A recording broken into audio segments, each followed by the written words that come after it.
Hello बच्चों, मैं सभी का स्वागत करता हूं फिजिक्स ज्ञान वोकेशनल चैनल पे। आपको पता है कि हम लोगों ने जो आपके लिए इंपॉर्टेंट फार्मूले जिस पे आपको न्यूमेरिकल में फायदा हो सकता है।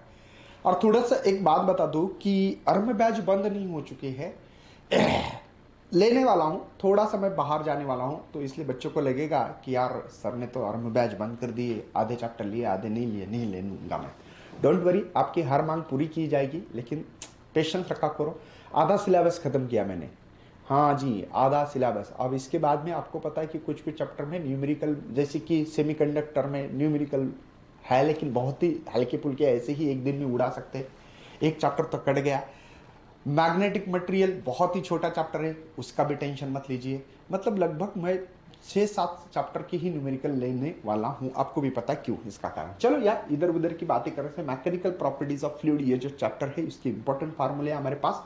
सर के ऊपर टेंशन, और सर पे टेंशन का फार्मूला होता है फोर्स पर यूनिट लेंथ। एक बात ध्यान रखिए, फार्मूला बताना ये मेरा काम नहीं बेटा, फार्मूला तो बुक में भी आपको मिल जाएगा, लेकिन ये लेंथ कौन सी है तो ये डिपेंड करता है उसके शेप और साइज पे। जैसे कि ये रहा तो इसका यल हम लोग टॉइस पायर लिखेंगे, है ना। मतलब वो डिपेंड करेगा आपकी डायग्राम कौन सी, समझ में आ गया। उसके बाद में अगर आपका ये जो लेंथ है, जैसे कि force is equal to T into L लिखते हैं हमेशा, नहीं, कभी कभी टॉइस यल लिखना पड़ेगा यहाँ पे। तो F is equal to T into twice l. ये टॉइस क्यों लिखा? अगर दो सरफेस हो, जैसे कि आप लोगों ने पानी का ड्रॉप देखा होगा और एक बबल देखा होगा। ड्रॉप में क्या होता, अंदर से पानी होता, ऊपर से ये हवा लगती है, मतलब एक ही सरफेस कॉन्टेक्ट में है। लेकिन बबल का अंदर भी हवा, तो छोटे बच्चे उड़ाते ना यार ऐसे करके, है ना, बबल छोटे छोटे, तो अंदर भी हवा बाहर भी, तो दो सरफेस होते कांटेक्ट में। तो इस फार्मूले को अच्छी तरह से समझ लो। ये बताना नहीं है मुझे कि यार फोर्स पर यूनिट लेंथ ये इसका फार्मूला, रट्टा मारो नहीं, वो बात मेरा मेरा ये काम भी नहीं भैया। उसके बाद में रिलेशन बिटवीन सरफेस एनर्जी और सरफेस टेंशन का टी इंटू डी ए, ये एक फार्मूला है। कुछ बच्चे ऐसे surface energy per unit area is equal to T, ये रिलेशन भी सवाल आते रहते हैं। मैं इंपॉर्टेंट क्वेश्चन दे रहा हूं, वो भी देखना बेटा। और मैं चाहता हूं कि ज्यादा से ज्यादा वन शॉट वीडियो देखो, इससे बहुत बड़ा फायदा आपको होते रहता है। Okay, got it. उसके बारे में अगर हम लोगों को cos थीटा एंगल निकालना है, एप्टिस एंगल ये, तो यहाँ पे T2 minus T1 divide by T3, ये सब इसके ऊपर डिपेंड होता है यार। अगर आपका T2 ग्रेटर हो T1 से, मतलब यहाँ पे दूसरा T2 minus T1 is less than T3 हो, तो यहाँ पे ऑब्वियसली बड़ा आएगा ना नंबर बेटा, पॉजिटिव। देखो ना 100 माइनस 10 तो 90 पॉजिटिव आएगा, तो यहाँ पे cos थीटा पॉजिटिव होता है। अब cos थीटा पॉजिटिव का मतलब क्या यार? मतलब ये है, हमको पता है कि यार cos 0 की वैल्यू 1 होती है, cos 30 की वैल्यू आपको पता हो तो ये √3/2 होता है। उसके बाद में यार cos 45 की वैल्यू 1/√2 होती है, cos 60 की वैल्यू यार यहाँ पे 1/2, और cos 90 की वैल्यू जो है बेटा वो 0 होती है, cos 180 की वैल्यू -1 होती है, पता होना चाहिए। मतलब cos थीटा पॉजिटिव यहां से यहां ही मिलेगा, मतलब 90 से छोटा एंगल हो। अब 90 से छोटा एंगल इसको क्या बोलते हैं हम लोग? एक्यूट एंगल बोलते हैं।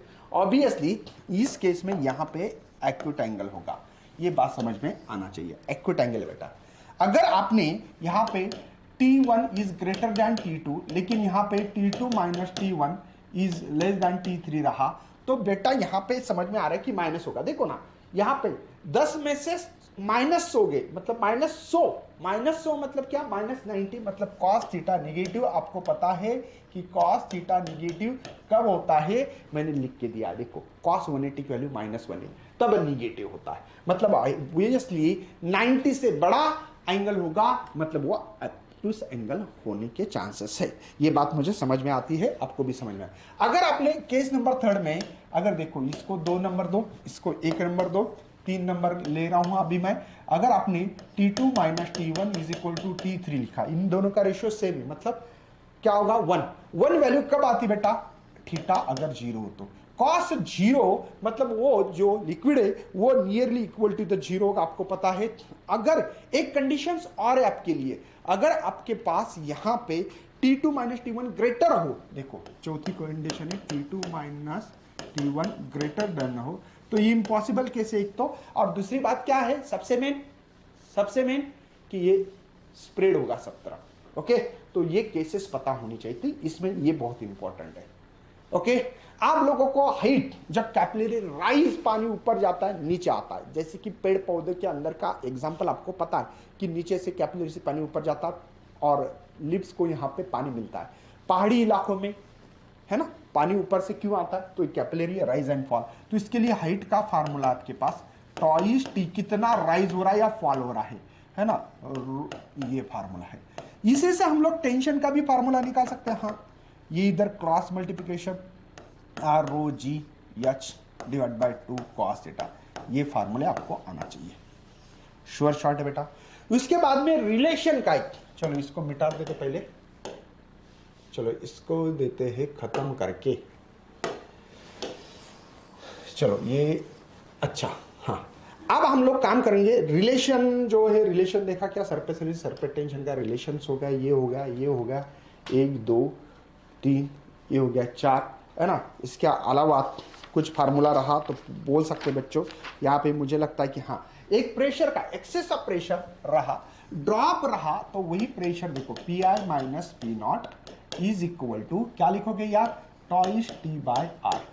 ये ड्रॉप के लिए है बेटा, और बबल के लिए यही formula P I minus P naught 4t by are.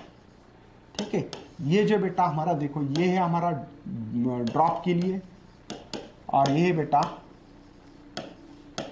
Bubble के लिए। ड्रॉप और बबल दोनों भी है, ठीक है, ड्रॉप एंड बबल दोनों के लिए फार्मूला। ठीक है, बबल बबल हो जाता है डबल, इतनी बात याद रखनी है, बाकी कुछ नहीं है हमारे पास। ओके, तो ये सिंपल फार्मूले यार आप लोगों को पता होना चाहिए। इसके बाद में हम लोगों को थोड़े डिफाइन करना है, स्ट्रीमलाइन फ्लो, टर्बुलेंट फ्लो क्या होता है, इसी के साथ क्रिटिकल वेलोसिटी का फार्मूला है। सी मत लिखो, आपके बुक्स में लिखा नहीं है, तो R N eta divided by यहाँ पे रो डी। एक बात ध्यान रखो, ये रेनॉल्ड नंबर है बेटा। रेनॉल्ड नंबर अगर 1000 से कम हो तो वो स्ट्रीमलाइन फ्लो, 2000 से बड़ा हो तो टर्बुलेंट नदी में बाढ़ आना, और 1000-2000 के बीच में रहा तो पता होना चाहिए आपको कि अनस्टेडी फ्लो है। इसी से रेनॉल्ड नंबर बनाते हैं। कुछ बच्चे को लगा रेनॉल्ड नंबर ये V rho D divide by eta, ये मुझे रेनॉल्ड नंबर मिला है। कौन सा, रेनॉल्ड नंबर। चलो आगे बढ़ते हैं। प्रेशर होगा, रेनॉल्ड नंबर होगा।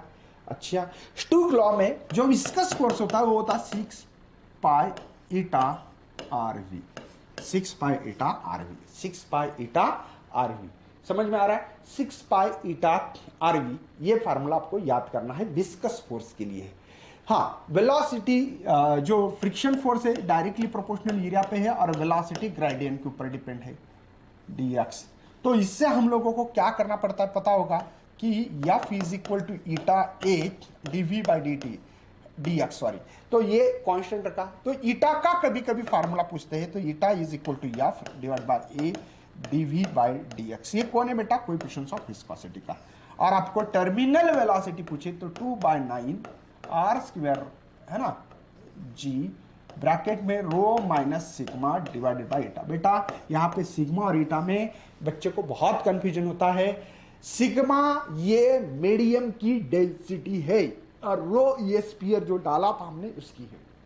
तो इस चैप्टर के इतने सारे फार्मूले कर लो, और आपके न्यूमेरिकल 2 मार्क का हो या 3 मार्क का, इन दोनों न्यूमेरिकल आते हैं चैप्टर में से, वो पक्के कर लो। बस न्यूमेरिकल देखने के लिए आपको आरंभ बैच में जाके देखना पड़ेगा, प्लेलिस्ट है, मैंने वहां पे न्यूमेरिकल डाले हैं पूरे के पूरी चैप्टर के। तो नोट डाउन कीजिएगा अच्छी तरह से, जानबूझकर बाजू हटो। आप लोग स्क्रीनशॉट भी निकाल सकते हो, निकालना है तो ठीक है, और कर सकते अपनी यहाँ पे न्यूमेरिकल की सीरीज को। अच्छा चलिए, तो आगे बढ़ते हैं यार, बाय करता हूं।